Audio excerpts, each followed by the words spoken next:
Assalamualaikum warahmatullahi wabarakatuh. Salam sejahtera buat kita semua. Salam jumpa pada hari ini. Saya sengaja menyampaikan pandangan saya. Sebagaimana beberapa hari lalu, saya dihubungi beberapa rekan-rekan media serta kawan-kawan memberikan pendapat tentang adanya demo, kata kasarnya demo, atau pada hari Minggu lalu di kantor desa Lambang Sari. Tuntutan yang mereka tuntutkan itu adalah antara lain mereka meminta bahwa Kades Lambang Sari yang sementara dalam pemeriksaan kejaksaan itu diberikan restorasi justice. Itu yang pertama. Yang kedua, mereka memberikan mosi di situ bahwa tidak menyetujui pengangkatan sekretaris desa Lambang Sari. Nah, oleh karena itu jangan sampai ada interpretasi terhadap pernyataan-pernyataan saya itu, maka perlu saya jelaskan hal-hal sebagai berikut. Pertama, bahwa restorasi justice itu dikenal di dalam hukum perdata. Nah, restorasi justice itu adalah perdamaian yang dilakukan oleh beberapa pihak. Nah, sekarang itu di pengadilan negeri itu selalu dilakukan. Nah, hal-hal yang demikian itu pada tindak pidana ringan, itu tindak pidana ringan, itu diatur di dalam surat Kapolri nomor B3022 ya tahun 2009 lalu, 2009. Itu menyelesaikan perkara-perkara tindak pidana ringan.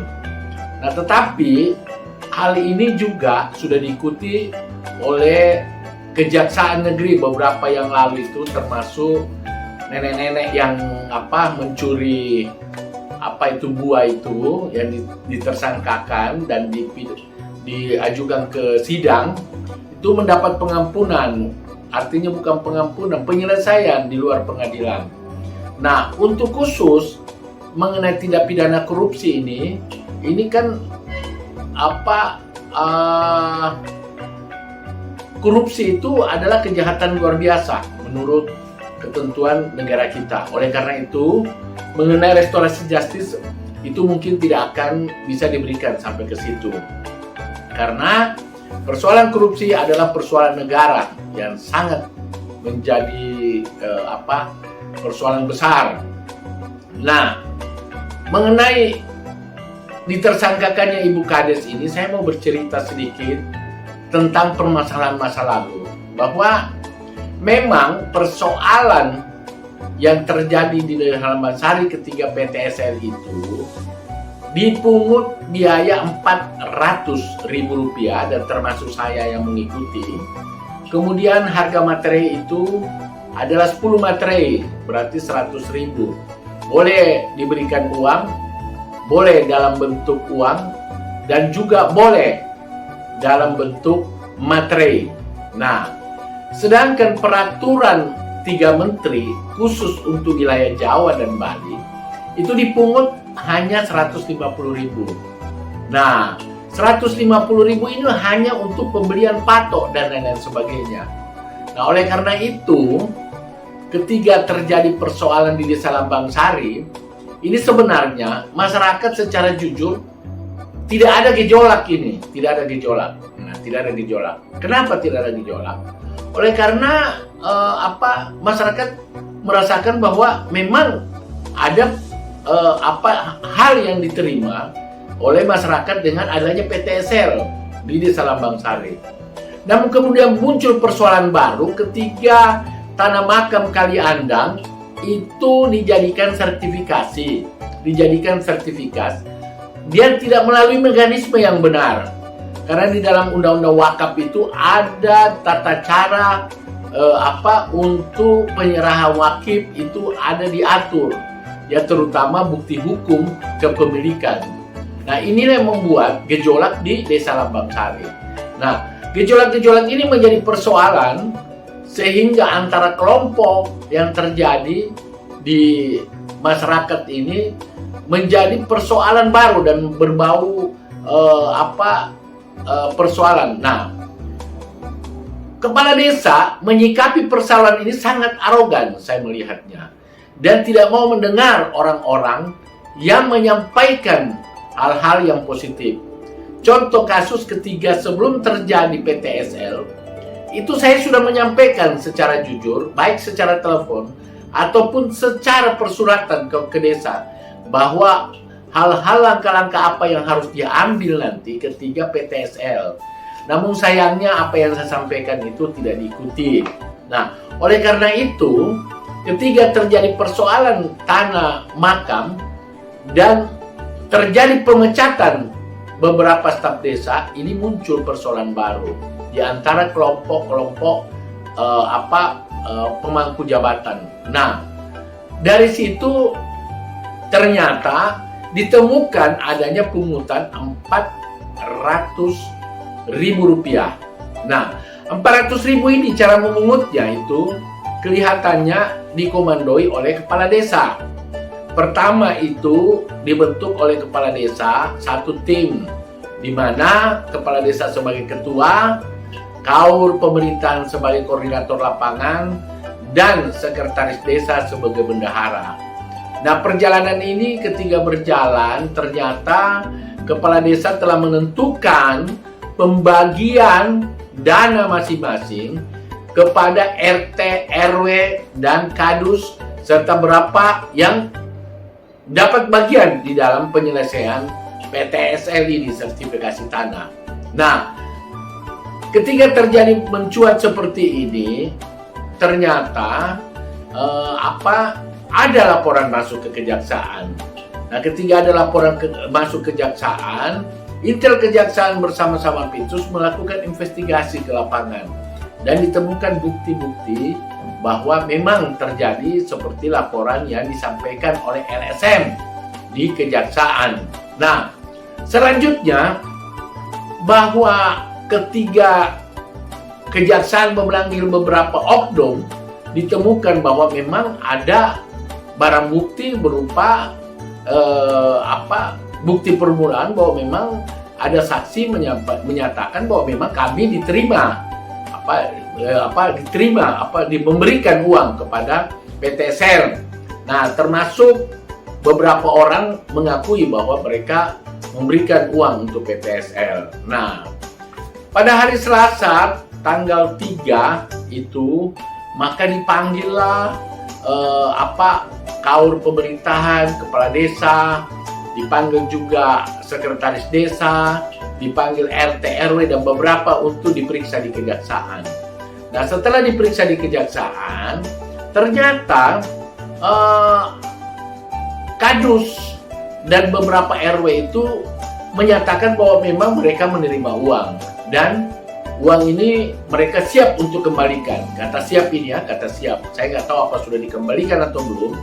Nah, mereka siap untuk dikembalikan. Nah, ketika siap untuk dikembalikan, nah berarti ada barang bukti berupa uang. Kemudian ada berupa saksi. Nah, terakhir ketika kepala desa disampaikan bahwa apakah ada penerimaan uang dari masyarakat pemohon, dijawab bahwa tidak ada. Nah, hal inilah yang membuat kejaksaan mengorek terus sampai menemukan bukti di HP seorang staf daripada kepala desa. Nah, dari situlah kelihatan barang bukti bahwa memang terjadi pemungutan uang secara sistematis, terstruktur, dan masif. Nah, oleh karena kepala desa tidak mengakui bahwa menerima uang, disinilah timbul tindak pidananya. Padahal seandainya kepala desa menyatakan saya kembalikan ini uang ada kekeliruan, kan persoalan selesai. Nah, saudara sekalian, bahwa tindak pidana korupsi terutama gratifikasi itu ada kekecualian. Kekecualian itu terdapat di pasal 12B dan 12C. Nah, 12B dan 12C itu menyatakan bahwa kita bisa mengembalikan uang yang kita sudah terima. Saya kasih contoh, saudara-saudara, ketika kepala negara atau menteri ke luar negeri, ketika dia kunjungan kerja di luar negeri, nah, ketika mereka kunjungan kerja di luar negeri, tentu akan kadang ada kepala negara atau menteri itu menerima cenderamata. Nah, oleh karena cenderamata itu ukurannya di luar daripada ketentuan, maka itu dianggap gratifikasi. Nah, kemudian ketika sampai di dalam negeri, nah, ketentuan 12B, 12C ini harus dikembalikan kepada negara. Nah, disetorlah kepada KPK. Nah, oleh karena itu, seharusnya menurut saya, ibu kepala desa ini ketika ditanya bahwa apakah ada pungutan seperti ini, dan ibu mendapatkan uang, seharusnya menyatakan kembalikan. Saya menerima. Nah, saya kembalikan. Itu dilindungi oleh undang-undang. Nah, namun dalam hal ini, kepala desa menyatakan kok saya tidak terima uang. Namun terakhir ketika di dalam bukti-bukti akurat yang diperoleh oleh kejaksaan bahwa ini adalah tulisan tangan yang didapatkan di sebuah HP, kemudian sistem pembagian, RT dapat berapa, RW inilah terjadi tindak pidananya. Oleh karena itu, saudara-saudara, kita tidak boleh menyangkali dan kita tidak boleh menyalahkan siapa-siapa, tetapi marilah kita lapang dada bahwa proses sementara berjalan. Untuk rekan-rekan, yang terpenting bahwa Desa Lambang Sari kembali menjalankan aktivitas sesuai dengan dan melayani masyarakat.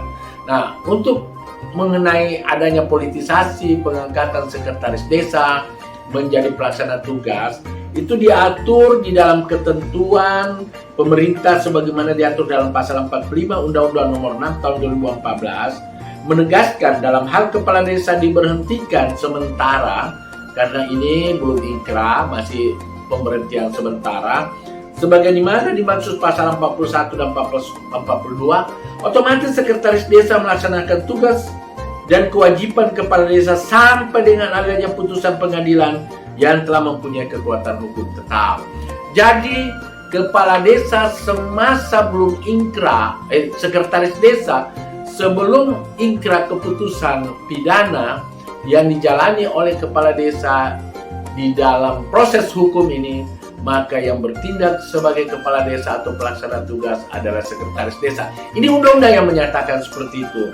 Sehingga saya menyampaikan bahwa ini mekanisme yang jalan menurut undang-undang. Oleh karena itu, secara khusus saya apresiasi serta rasa terima kasih kepada Ketua Badan Musyawarah Desa karena sudah menyampaikan surat ya kepada Bupati bahwa memang terjadi kekosongan pemerintahan, sehingga itu Bupati mengeluarkan surat SK pemberhentian sementara dan mengangkat sekretaris desa sebagai pelaksana tugas. Nah, oleh karena itu saya berpikir mari kita tunggu apa yang sementara bergulir di Kejaksaan Negeri Cikarang. Saudara-saudara, memang kalau kita jujur mau menyampaikan bahwa selama ini terlalu banyak keteledoran yang dilakukan oleh aparat di Desa Lambang Sari, terutama di dalam hal tidak mengantisipasi administrasi. Nah, di meja saya ini ada realisasi anggaran itu, sementara saya pelajari, dan dari realisasi anggaran ini saya melihat bahwa memang semua ketentuan peraturannya yang pelaksanaan di Desa Lambang Sari itu kegiatan tidak pernah ada peraturan desanya, itu dengan sembrono aja dilaksanakan ke lapangan tanpa ada peraturan desa. Dan yang lucunya yang saya temui di sini di dalam ADD ini, realisasi anggaran desa, ternyata ada orang yang sudah meninggal itu masih mendatangani pertanggungjawaban. Oleh karena itu ini perlu dipertanyakan. Bahkan ada beberapa tanda tangan di investigasi yang kami lakukan di lapangan, ternyata ini tanda tangan itu dipalsukan juga. Nah, itulah makanya mengenai anggaran ADD ini dari 2019 sampai 2021 sementara diinvestigasi oleh kami punya tim, semoga doakan bisa berjalan baik, karena menurut pandangan kami bahwa Desa Lambang Sari yang sudah dicetuskan menjadi desa yang terhormat, telah mendapat pengakuan dari KPK, telah tercemari. Oleh karena itu kami masyarakat desa akan membantu pemerintah untuk membasmi segala bentuk tindak pidana korupsi yang ada di Desa Lambang Sari. Nah, mungkin itu penyampaian saya bahwa restorasi justice itu belum ada yang diberikan kepada tindak pidana korupsi. Kemudian kedua, dengan adanya pengakuan bahwa kepala desa Lambang Sari ditersangkakan karena politik, itu tidak benar. Nah, kemudian pengangkatan sekretaris desa itu menurut undang-undang, ketentuan undang-undang, sekali lagi saya mau sampaikan bahwa pengangkatan sekretaris desa Lambang Sari sebagai PRT adalah perintah undang-undang sebagaimana diatur dalam pasal 45 Undang-Undang Nomor 6 Tahun 2014 menegaskan dalam hal kepala desa diberhentikan sementara sebagaimana dimaksud dalam pasal 41 dan 42, sekretaris desa melaksanakan tugas dan kewajiban kepala desa sampai dengan adanya putusan pengadilan yang telah mempunyai kekuatan hukum tetap. Oleh karena itu, kita jaga ketertiban, tidak usah demo kiri kanan, tapi mari kita tegakkan keadilan dan berantas korupsi di Desa Lambang Sari. Demikian saya sampaikan, semoga dapat bermanfaat bagi saudara-saudara. Terima kasih. Wassalamualaikum warahmatullahi wabarakatuh.